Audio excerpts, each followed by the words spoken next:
When we went into World War I,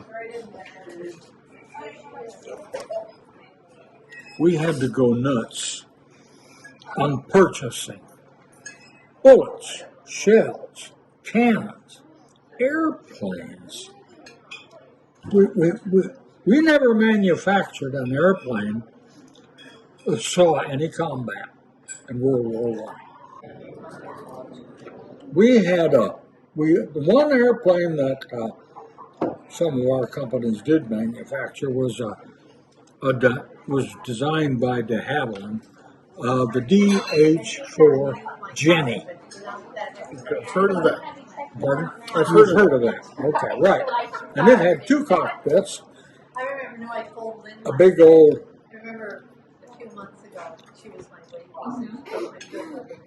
Very reliable engine for the day, called the Liberty engine.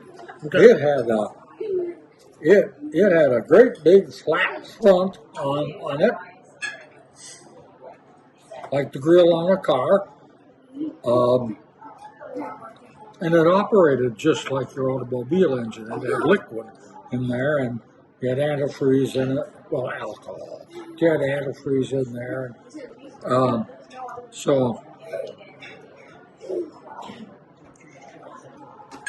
But and we used it as a training plane, of course. Randolph Field down in San Antonio, Texas, got started about those days. Training pilots for the United States Army Air Corps. Eventually came to be known as United States Army Air Forces. And finally, in September of 1947, came to be known as the United States Air Force, a separate service. But otherwise, those first few years,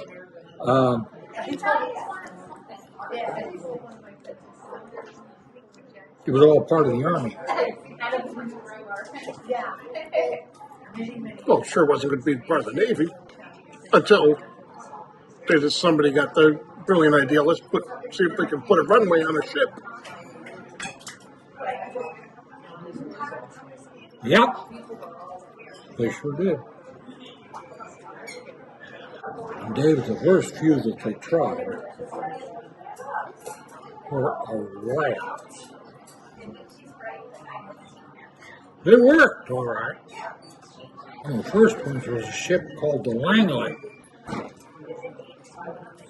They kind of sawed the top off. It was a big freighter. Okay. Kind of sawed the top off of it. And just like you said, put a runway on it. Well, they turned the damn thing into the wind. Could it go as fast as it could go, which was about 14, 15 knots, wide open. You'd have an extra little bit of breeze across the deck. It was blowing your way anyway.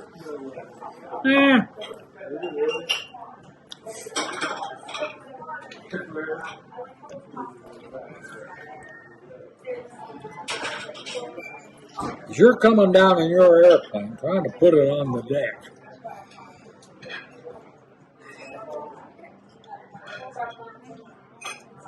you're going to hit the deck going about 25 to 30 miles an hour. And that airplane would still fly. Big biplane. So you had to be very, very careful. You had to have a little power on so you could fly up to the deck to get there. And then, of course, you had the big old tail hook out the back, and it would hook and catch a string of cables across the deck and stop the plane damn quick. But boy, when that thing hit the deck and bounced, Dave, if you didn't settle it in pretty smoothly, boy, it hit the deck and It goes 7, 8, 10 feet in the air. And quit. At that point, it would slow down enough to quit flying. Oh, so then it boom. Then it would come down like a sack of cement. Oh, it was a real Punch and Judy show. I seem to recall seeing old videos, Yeah. movies taken back then of those, and the Jennies, they were biplanes, right? Yeah, biplanes. Biplanes. Oh, hell. Up until about 1931, 32, 33, along in there somewhere, when the Navy bought fighters, bought airplanes to put on their carriers. They were still Grumman was still building Really? biplanes. Oh yeah, That late? yeah, that late. And what's absolutely fascinating is when we went into combat in World War II, Navy air wise, the main fighter airplane we had was the Grumman F-4FU. 6 machine guns, 3 in each wing. It was. Your jacket on the chair here. It fell over. Oh, thank you, ma'am. How nice of you. Thank you. It couldn't keep up with a 0, but it was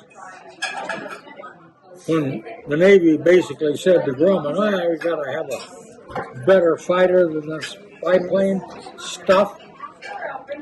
And so what Grumman did was, basically, they just tore the top wing off the damn thing and made a bigger wing out of the low wing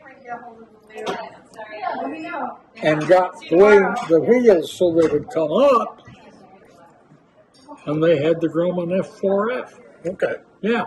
So it basically started off as a biplane, and they converted it into a monoplane.